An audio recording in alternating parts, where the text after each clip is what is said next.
Season 2, Episode 2 of Tales from a Free Spirit. Woo! You guys,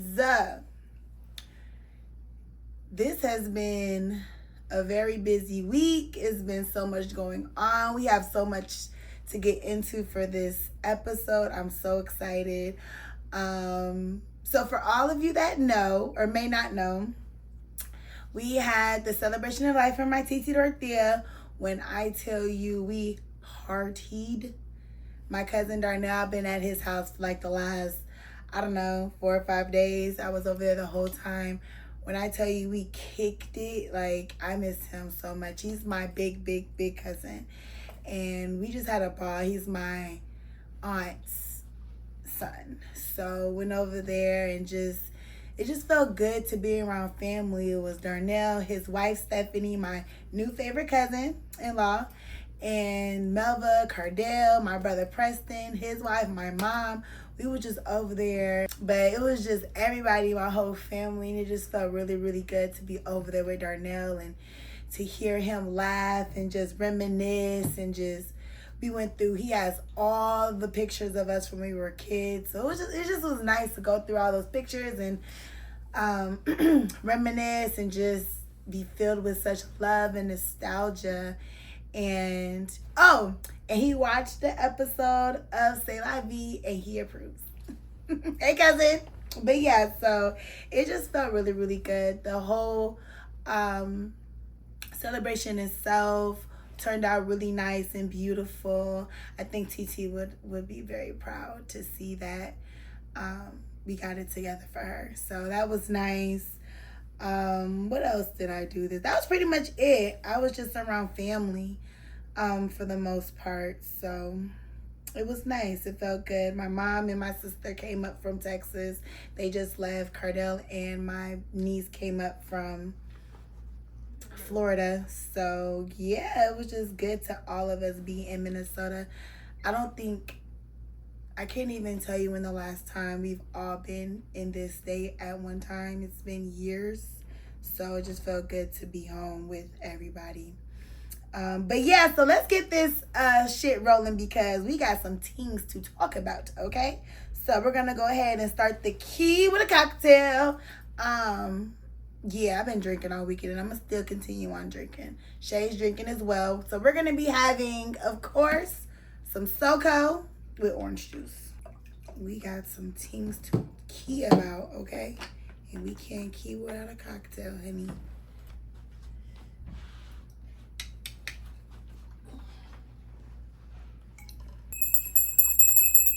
All right, so y'all, I just want to start off by saying rest in peace to my nigga Cole. His name is Julian McMahon. But if y'all are familiar with Charmed, it's a TV show about 3 witches. It was Alyssa Milano, Holly Marie Combs, and Shannon Doherty. But then Shannon Doherty was replaced by Rose McGowan, a.k.a. Paige. Piper, Phoebe, Prue. Yeah, Paige. So yeah, and Cole played Piper's girlfriend. He was like the demon, but she fell in love with him. Anyways, that was one of my favorite shows. It used to come on TNT every Wednesday, and I used to come home and watch it when I was younger. But anyways, he died. He was also on 𝙲'𝚃. He also played Dr. Doom. Didn't one of the girls just die too? Who? She had cancer? Yeah, Shannon already died. She died like a minute ago though. But yeah, she died. About that. She had cancer for sure, but I thought she beat it. Yeah, she did die. She died last year. But she's an Aries, and Alyssa Milano in Holly. So, Shannon Doherty was an Aries. Alyssa Milano, who played Piper, she's a Sag. So is Phoebe was a Sag, and so is Piper. She's a Sag. Period. But yeah, so Cole, he passed away. I was trying to find information on what happened. The only thing that I could find was that he had cancer. They didn't say what type of cancer that he had, but he was only like 50, either 56 or 59. He wasn't even that old, man. But yeah, I absolutely adored me some Cole. That was my guy. But yeah, I just wanted to rest in peace to him. All right, so have y'all been getting into the Texas floods in Kerr County in Texas? Shit's crazy. So as of today, there has been 109 deaths recorded. 161 people are still missing. That was announced by the governor, Greg Abbott. And at Camp Mystic, there has been 28 kids and counselors either pronounced dead or unaccounted for.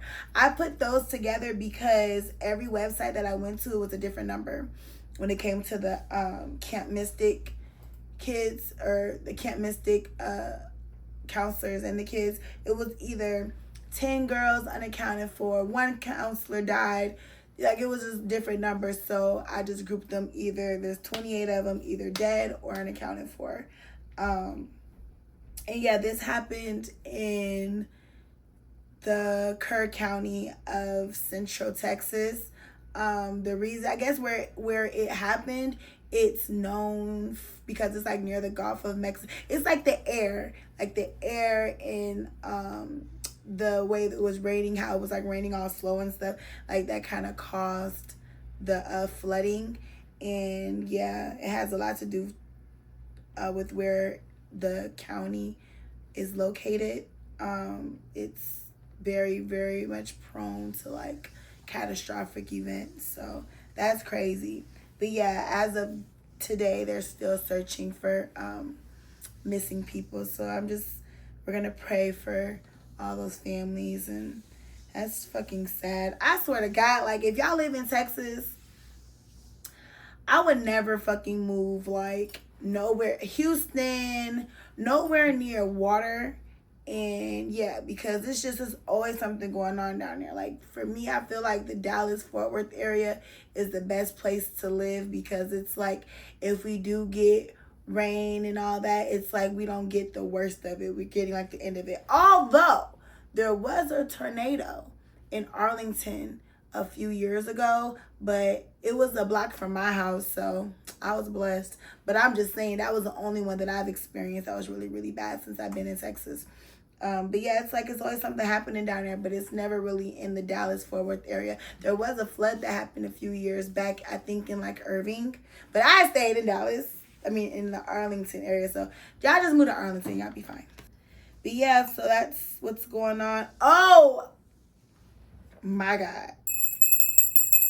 Chrisean, bitch, I gotta talk to you. So why the fuck is Chrisean trying to beef with Kehlani? So I just heard about this shit today. As we was getting ready for to film, I was like watching all the lives. Chrisean's a fucking liar. She's a liar. And Kehlani is guilty of being a good-hearted, good-spirited, and a sweet person. That's basically what it is. My take on it. So basically what's going on is Chrisean is going live and accusing Kehlani of fucking Blueface. I guess before Blueface and Chrisean got together, she's alleging. It's not alleged. It's not fucking true. But she's saying that Kehlani told her this out of her mouth. But she's fucking lying. Like, if you watch the live, she was talking to somebody. Like, somebody called, like, she added somebody on her live. And you can tell that fucking Chrisean is just lying. Like, you have to remember that this girl is, like, severely traumatized, and she's young, and I think she is like, you know, she was super, super hot, super famous a few years ago, and I think that she's trying to become like relevant again, and she went the good Jesus route, and you know, she's always been like kind of religious. And I think she tried to make her big comeback with the Jesus song and just trying to go the Jesus route. She went to somebody's church, things like that. But that's not getting much traction. Like, nobody cares, unfortunately. So now I think that she's trying to like start shit with the streamers and the streaming world, and now like I think she's just trying to start Little Beast to get everybody talking about her again, and the shit's working. But that's crazy. So what happened was she seen Kehlani at her church. They were at the same church, and she had went up to Kehlani and was just like, hey, we should link, da da da da. So Kehlani invited her to the gym. And so they went to the gym, worked out. There's video footage of that. And after that, so this is where I believe Chrisean starts lying. So on the live, she said that while they were working out, Blueface called her phone, and she stepped off to the side and asked Blueface if he fucked Kehlani. So if I was Kehlani, I'm pretty sure, knowing Chrisean, she's fucking loud and ghetto and ignorant. Pretty sure Kehlani heard that. And if I was Kehlani, that would have been a good enough reason to be like, oh yeah, this bitch is crazy. Let me go ahead and distance myself from her. So there's like video footage of them like working out together. But on Chrisean's live, she expressed that he was blowing the back off her phone while she was with Kehlani, as if he probably don't call her regardless, because obviously they're together. Like, he's gonna be calling her. And she said that he was calling her to tell her to get the rest of her shit out of his house. But in addition to that, she asked him if he was fucking Kehlani. She never gave us the answer of what he said. All she said was that Kehlani then, at Kehlani's house, told Chrisean that they were fucking. That's crazy. That's stupid. And she just sounded like a lie. I need to go watch her live and see. But it's crazy, and I feel bad for Kehlani, because it just seems like I think Kehlani, against her better judgment, was trying to fill Chrisean out for herself, and she got burned at the end. And you just can't fuck with everybody. You just can't, you just can't fuck with everybody. But yeah, Chrisean's a fucking liar, and if anybody believes her, they're fucking stupid. I watched a little bit of Baddies with my family the other night. Shit's fucking boring. Natalie fucking Rolly did an interview. I couldn't sit through it, because if y'all know me, this is a We Hate Rolly podcast show. And she's just cringy. And she's ugly. So, but yeah, she did a podcast, an interview talking shit about. But you know what I think? I think her statutes of limitations of talking shit isn't quite up yet, because she wasn't really saying too much from what I watched. She wasn't really saying too much, and I know Rolly, and I know that she would have been on a smear campaign already with Zeus if she really got fired, like if she really left the show. And she's really not. Like, she's saying shit that everybody already knows about Natalie. So either they got dirt on her too, or that bitch signed an NDA, honey.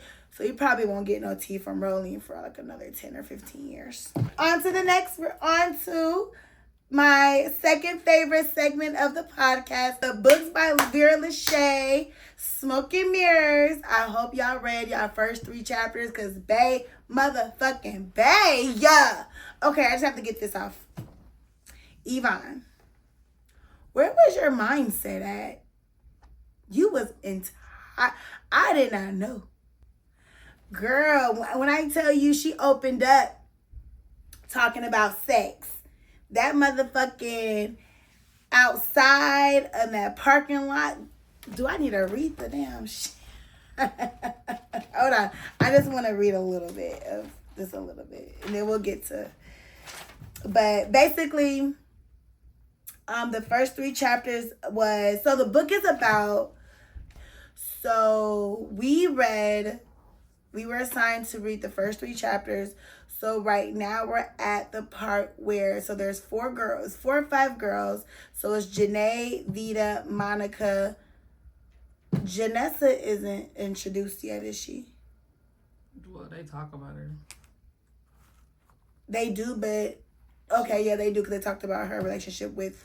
But so basically, the scene opens up with Janae. So she's a sex therapist, and she's at her opening, and all her best friends are there. So Monica's there, Vita's there,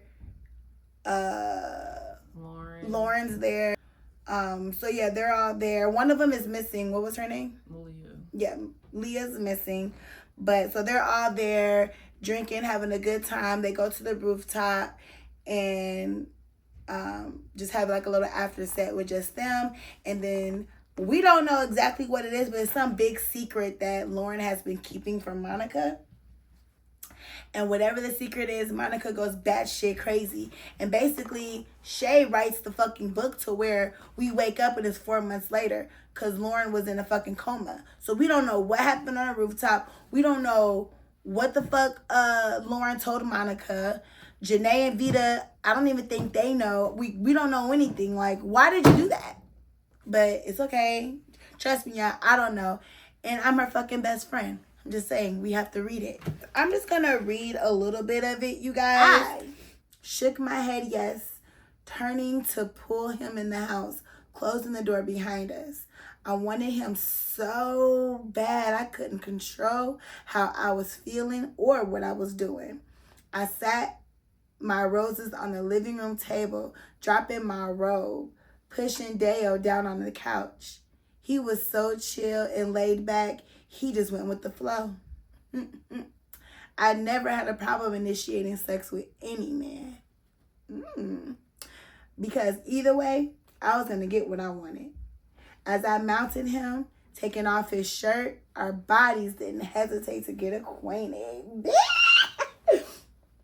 At first, he was gentle. From the moment his lips brushed up against my neck with his arms wrapped around my waist, it was like I could feel an electric sensation jolt through my body. Preach.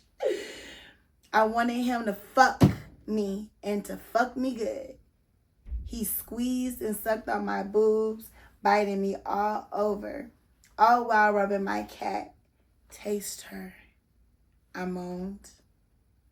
He gently leaned back as I slid down to the floor in front of the couch. He stood above me, dropping his pants before lying in between my thighs, preparing to give me the best orgasm I'd had in a long time. Y'all have to read this book. I just wanted to give y'all a little taste of what my friend be thinking about, okay? Girl, quit saying it's me. What? Bitch, who is it? I don't know her. I don't remember her being this kinky. And that's nothing. This is still a whole scene. It's still more in this scene. I'm just not going to spoil it. I mean, we might get flagged. I don't know. But yeah, so I'm just saying that was a little piece. And there's another sex story in there too, but we ain't talking about that. So, in addition to the sex stories, so the part where we're at right now, because we only read 3 chapters. So, like I said, Lauren wakes up 4 months later after the opening night. We don't know what Lauren confessed to Monica. All we know that it was enough to piss Monica off and not talk to Lauren anymore. So, she wakes up. Lauren has to go through a physical therapist to kind of learn how to walk again. Oh, so what happened was she fell off the roof of Janae's opening night. But we don't know if somebody pushed her, if she slipped. So we're just kind of all speculating right now. But yes, it's really getting good. Like, it's not one of those slow burners. Like, she gets right to the point. But however, my manager she had wrote down 3 questions. She's going to be giving us questions every week, just to kind of go over, just to ask questions about the chapters and things like that. So she wrote us 3 questions down and we're going to answer them. The first question was, Shay, if you had to cast this group in a show, who's playing who? I feel like Lauren will be white. You think Lauren would be white? Like, I could see Lauren being like a Cameron Diaz. I can see that too. Janae gives like Lauren London. I'm trying to think. Let me think. I don't know. Like a Tiana Taylor. Oh, even better. Yeah. Let me think. Yeah, because she's a little sassy. Yeah. Leah definitely gives timid. And then, because in the book, she is, like, left out. Like, she don't really know. She wasn't even at the opening, and then she doesn't really know, what's going on. Right. Leah gives... Okay, I have to think, because when I think of Leah, I think of, like, she don't really know what's going on. Like, you know, she's kind of like off to the side a little bit. Like, she's in the group, but she's not really ditzy in the book. She just like wasn't there, yeah, so she just left off bad and bougie. Yeah, but she's smart, low key, because she's guessing shit. Yeah, she is. Who questioned Leah about? Janessa. Janessa questioned Leah about Monica. Yeah, so she definitely gives a little loyal. So I'm trying to think. Shit, she probably give Lauren London. I could see that. Megan Good. Yeah, that's a good one. Megan Good, probably. Megan Good, that'll give that kind of off, but not off. Yep, so Megan Good, Tiana Taylor, Cameron Diaz. And Cameron Diaz gives like she could kick it with black people too. So that goes. Vita. Let me think. Vita. It needs to be another like the close. That can be it. I was gonna say I think her name is Tamala Jones. She played Head of State. She played Two Can Play That Game. She played. You talking about From the What? Yeah, the one who was like, y'all motherfuckers ain't fucking in my bathroom. Her.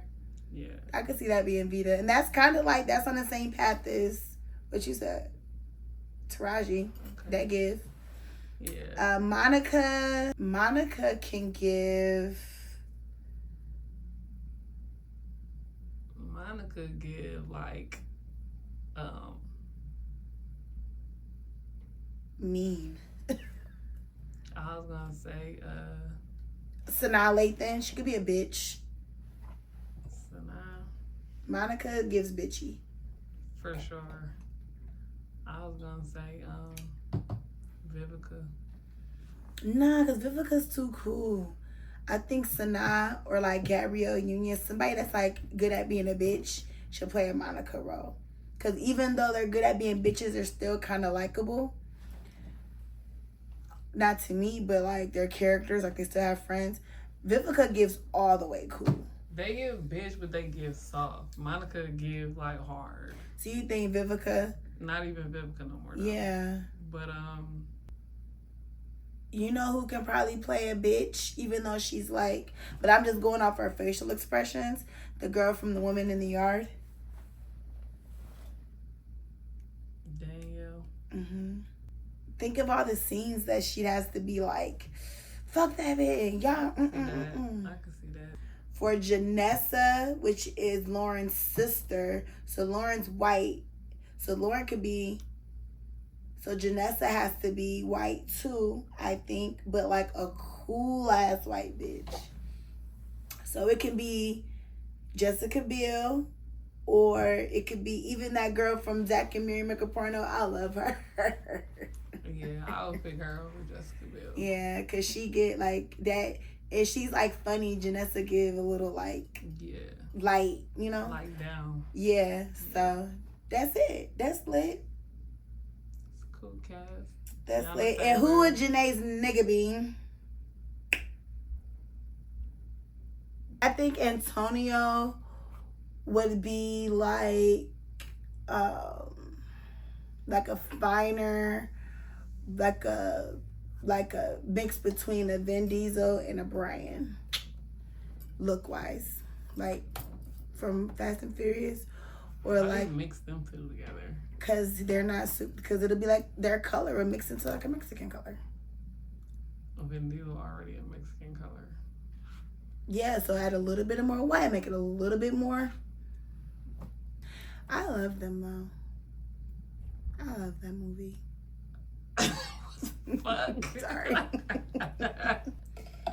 Antonio can be like a who the fuck? Antonio Banderas in his prime.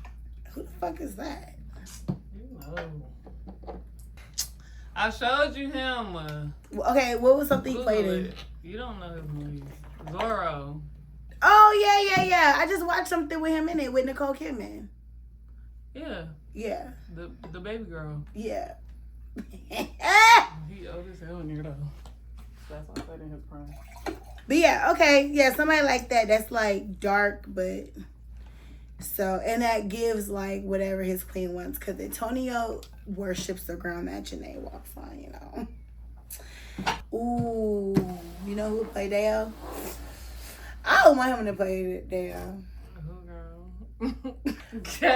Dale could definitely be the nigga from the Black Panther, or he can be the nigga from ATL, the one that what's the name was fucking on. Not ATL, but from Swarm, that Chloe was fucking on in the first episode. But I love him. Me too, but I don't. He young. Yeah, he needs to be. Yeah, Dale. I'm picturing Dale is. Dale could be motherfucking Idris. Yeah, Dale definitely gives Idris. Dale could be Idris. So that's a good one. Okay, question number 2. Which character you like most so far, and who don't you trust? I like them all. Skeptical about Lauren. Mm-hmm. I have to figure out what it is that Lauren said to Monica, so if whether or not, so I can figure out if that was justified. Then it's like low key, I don't trust none of them because bitch, why ain't? And then Vita and Vita and Janae, like why, like what's going on? Why aren't you like? Do they know what's going on? And nobody's telling Leah. Lauren said out loud whatever the fuck she said that pissed Monica off. So why isn't Vita or Janae telling Leah? Like, why aren't they telling Leah? Because they vowed to keep it a secret since it was just this big secret, I guess. And see, that's another thing too.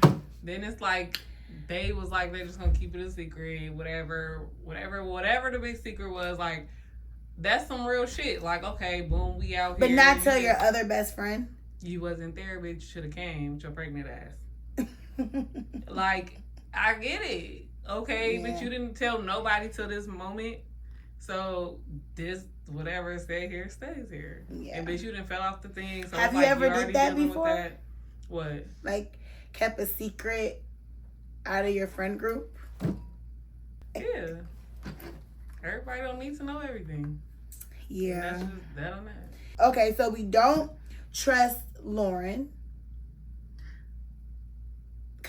Yeah, we said we don't trust Lauren, but I really don't trust none of them because nobody's saying anything. But yeah. we also said I like Janae the most. Whatever. And I don't. Why you like Janae the most? Because she's a sex therapist and I just get her. Ovita's an architect. Janae's a sex therapist. Lauren's a famous fashion designer. Monica's a comedian. Yeah, she wanted to be a comedian, but she ended up having to take care of her brother. And she has twins, 2 twins. Yeah. Leah's a housewife married to this white dude who spoils her to death, and I think she also just had a baby, right? Mm-hmm. But all the girls are pretty much successful in their own right. Janae is just funner, in my opinion. Like I like that she's she's a sex therapist, and she's just like, you know, she just gets free spirited to you a little bit. And so she's married. She's engaged to this nigga, right? And she just be bossing him around. But she don't even really know she wants to get married. And I don't know. I just like her. Whatever. What's worse, breaking loyalty or keeping loyalty to someone who doesn't deserve it? That's a good question. Wait, read it again. What's worse, breaking loyalty, like, you know, or keeping loyalty to someone who doesn't deserve it? Keeping loyalty to somebody who don't deserve it.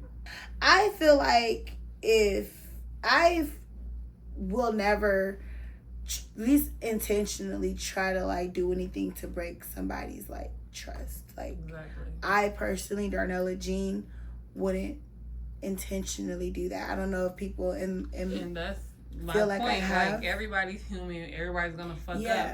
But if you sit and let people fuck you over continuously, like I don't know, I refuse to be that person. Yeah. I just think breaking Loyalty is worse. It's just you out of sight, out of mind. It ain't about if I'm gonna keep my loyalty to you. So I guess that's how I'm looking at it. Like, I'm not finna, oh, you did me bogus, I'm finna go do you bogus. But you're not finna get a chance to ever fucking do that shit again. Yeah, like it's gonna. Yeah, samesies. Like, I may still be cool with you in a sense, but I'm not finna ever put myself in a position to where you can, like, tell my business again or do the same thing that you did that made me feel like you broke my trust and my loyalty. But yeah, I personally think that what's worse, I think, is breaking somebody's loyalty is a little worse. Because that's what causes the problems. Because for me, what do you think? I'll stick with my answer. Oh, staying with somebody? Yeah, so. Period. So, don't fuck with us. That was good. But so we read the first 3 chapters. So we're going to go ahead and Shay said we only can do 3 chapters. So you guys have 3 more chapters to read. Chapters 4, 5, and 6 by next Thursday. So yes, that's exciting. Smoke and mirrors. Yes, honey. Hopefully by then we'll find out what the fuck happened to Lauren, because we still don't know. It's in the stars. It's in the stars. Okay. So this week, last week I talked about your life path number and how you can find that and where the origins of that came from. This week we're going to do the soul urge number. I don't know how I felt about this one, but it's necessary, so I did it. So, the soul urge number is it's also known as your heart's desire. So it's like, basically, I put that it is a reflection of your inner self, your desires and motivations. It's another way of understanding your life's purpose. Now, the origins of the soul urge, where that came from, because that's another part of like numerology. It came from the Pythagorean. You still don't know how to say that from last week. Girl, don't worry about it. Pythagorean. But it's the Pythagorean numerology. But it came from, it's the one where the Pythagorean, that numerology came from the Greek philosopher Pythagoras. So that's where the soul urge came from. That's where they get, because okay, let me just explain it. So basically the method is that you have to take all the vowels from your full birth name, basically from the your birth certificate. So I'm Darnella G. Landrum. So you'll take all the vowels from there and basically add them up. And I say they use the Pythagorean numerology because that specific method or numerology has a specific number system, and that's the number system that they use here. So the Pythagorean one. So that's where they get that from. So the vowels, and I read somewhere that the reason for the vowels for the soul urge is that the way that you, like the A, E, I, the U, the U, is the way that the breath or something in that. So it's like the A, E, I, O, U. But it's the way in the breaths and the way that they say the letters or some shit like that. I'm a little tipsy, y'all, so you know. But yeah, so I did mine. So Darnella has 1, 2, 3 vowels in it. Oh, because I'm not gonna do the whole 22 or 20 whatever numbers, I'm just gonna do the ones that matter, which are the vowels in this case, because that's what the soul urge requires, is you to take all the vowels out of the names. So for this one, A equals 1, E equals 5, I equals 9, and O, not 0, the letter O, equals 6, and the U equals 3. Sometimes they use the letter Y. If you want to know when and why and where they use the letter Y, you can look that up on your own time. There's no Y in my name, so I don't give a fuck. Darnella has 1, 2, 3 vowels. So I have 2 A's in my name and an E in my first name. So like I said, E equals 5, A equals 1. So if you add up all the vowels on my first name, that number comes to 7. 5 plus 2 is 7. Jean, Jean, that has 2 vowels in my middle name, which is the E and the A. Again, E equals 5, A equals 1. You add the vowels together, that equals 6. So Darnella 7, Jean 6, Landrum. Shout out to the Landrums. I have 2 vowels in my last name. A equals 1, U equals 3. So 1 plus 3 is 4. So we're going to add up 7 plus 6 plus 4. 7 and 6 is 13. 13 plus 4, I have it here, but I just need to make sure, is 17. So 1 plus 7 is 8. So my soul urge number is 8. And we're going to talk a little bit about what that number is. So you guys can look that up. The Pythagorean, they also deal with master numbers. So I don't know if I made this clear last week, but if you come across a master number, you do not want to add those master numbers together to get a single digit number. Master numbers are extremely divine and they mean something within their own context. So you don't have to worry about adding those together. By master numbers, I mean 2 doubles that match, 2 numbers that match. So 11, 22, 33, 44, 55, 66, 77, 88, 99. But double numbers, all those numbers that I said, those are all considered master numbers. So let's say, for instance, instead of this being 17, it was 22. I'm not going to do 2 plus 2 to be 4. 22 is its own meaning. It's a master number. So, yeah. But mine, I'm 8. So, I wrote down a little bit of information. I ain't gonna lie, this had me feeling away, but they weren't necessarily wrong. It had me thinking a lot about my past life. Yeah. All right. So, if your number's 8, then that basically means your innermost longing. Mind you, this is your heart's desire. This is what you're like. It goes into like your purpose and shit. So, your innermost longing is for achievement, power, control, making my mark in the world. Which, I mean, yeah. Don't have to be bad. I have a fear of failure, being too controlling and impatient, domineering. That's something that I should work on. In my work life, I work well when I'm in charge. Makes sense. I will work best I will have the best results working in business management, finance, entrepreneurship, law, politics. I don't do well when I'm being stuck or feeling like I'm stuck, which literally that was my life for like the last 5 years. And my last 5 years weren't that great. So makes sense. In my relationship life, I love people that we have shared goals. My partners. I love people who are strong and capable, that respects my drive, and anybody that's overly emotional makes situations hard for me. I ain't gonna lie, they had me like on some, bitch, you're motherfucking selfish, and well, it was saying like I need to work on, like, my downfall can be me being super controlling, like bossy, and too like power hungry, and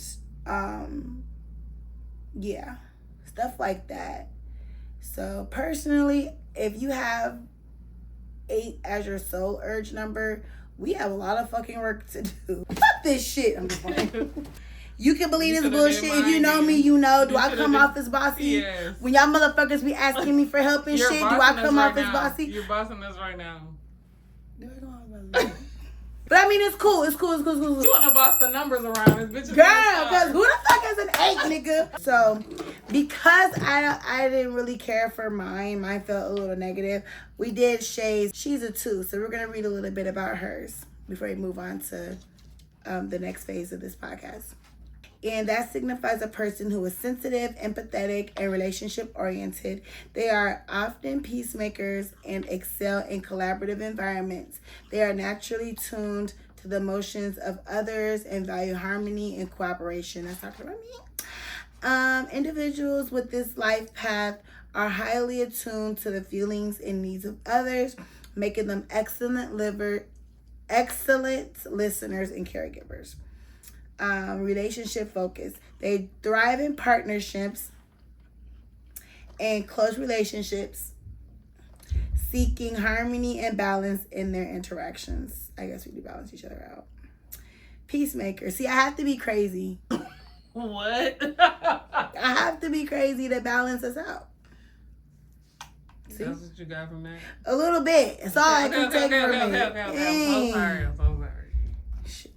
I'm so sorry. Thank you. They are dependable friends and partners, offering unwavering support to those they care about. It's crucial for those with 2 to find balance in their lives, ensuring they prioritize their own well-being alongside the needs of others. Their empathetic nature and ability to understand others make them well suited for healing professions like therapy, counseling, or social work. Collaboration and diplomacy. They excel in roles that require collaboration, diplomacy, and building strong relationships. Creative expression. They may be drawn to artistic pursuits that allow them to express their emotions and connect with others. Sounds like a writer to me. Number 2, individuals are loyal and devoted partners. They thrive in close, supportive relationships and seek harmony and balance. However, they may need to be mindful of not becoming overly self-sacrificing. Like, your shit is always like, you be like, fuck yourself. Basically. But it's like, if I look at your life, like if I do like a little quick run through, you kind of do be like that. It's just weird. I'm not weird what they saying. It's weird how they know. All right. So that was our soul urge number, and yeah, next week we'll do something else that is related to numerology. But next we're going to get into, oh my god, this is the moment where I free spirit tell a tale. Okay, so this story came to me when I was with my sister, and I'm gonna literally tell you how it came to me. Okay, so this story literally came to me.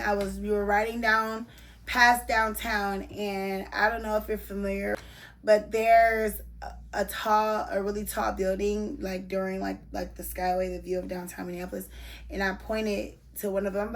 I was telling my sister, like, I think I had sex on top of that building, and I was like, oh my god, that's the story. So this is the story. Okay, so this happened after I had moved to Texas, but I would come home to visit a lot. So this was one of those times I came home to visit, and it was me, Shay, and then another good friend of ours. I'm gonna call her Samantha. And we was at a bar lit. So a friend of mine, an old friend of mine that I used to date when I lived in Minnesota, his name is Michael. He ended up meeting us at the bar. So we're at the bar, getting drunk. I definitely got fucked up. Shay got fucked up. Samantha got fucked up. And so Michael worked overnight security, or he worked security at one of the tall buildings downtown. So me being me, I'm like, oh my god, let's go to one of the buildings and have a threesome on top of the thing. Shut up, Shay Shay. So I was like, yeah, so me and Samantha and Michael, so me and Michael rode together, and Samantha was supposed to follow us. So we were supposed to go to this building downtown where he worked because he had access. So we were going to go have sex on the tip top, have like a little threesome, just play around. Whatever. And so,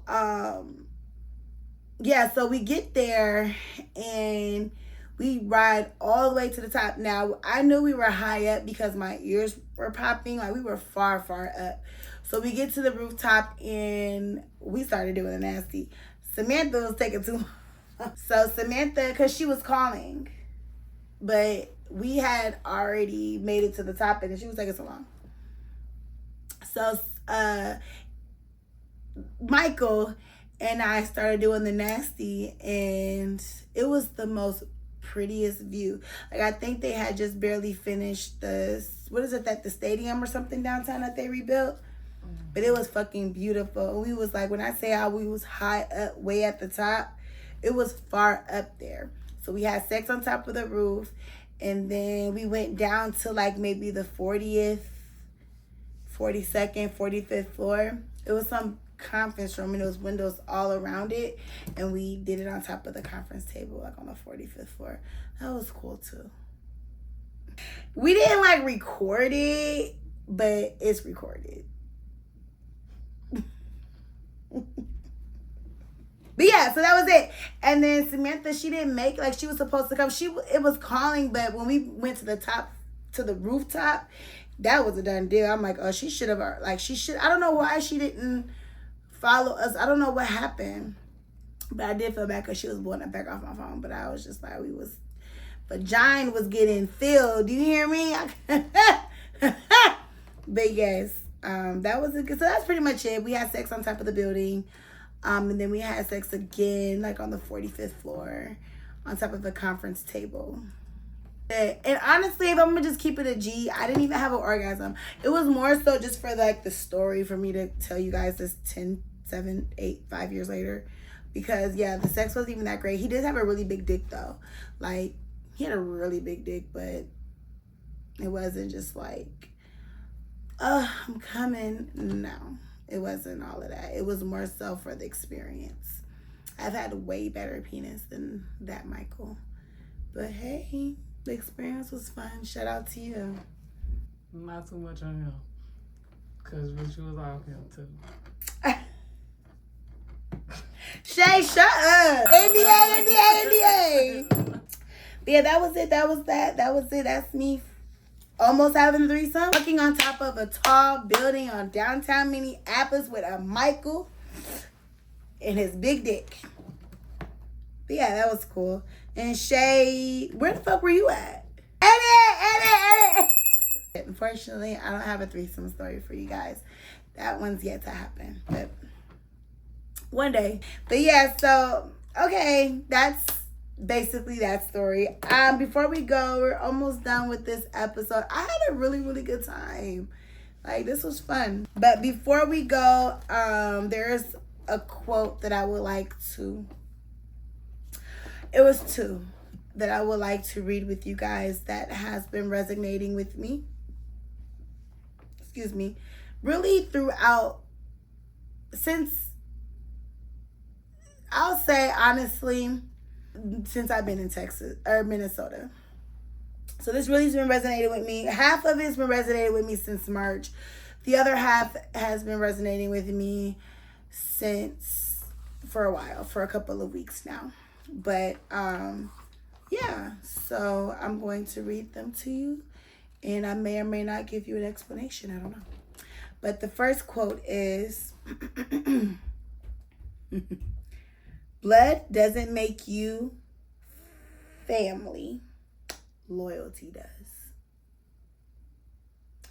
And my second quote is, some things are not forgivable. Deliberate cruelty is not forgivable. Mic drop, bitch. And I'm saying those two things because that's just what's resonating with me. Blood doesn't make you family. Loyalty does.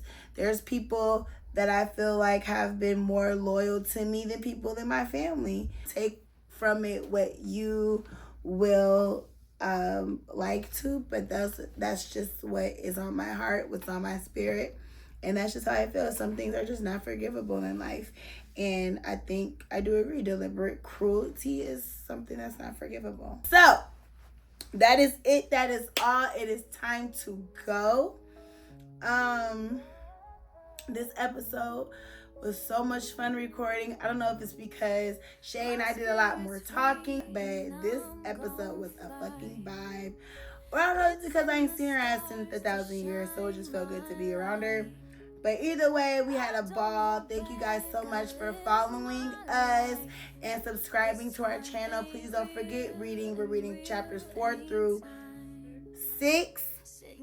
I live for you. I love you. Remember, it's always 𝙲'𝚃𝚃. Tales from Free Spirit. I'll see you next week. Bye.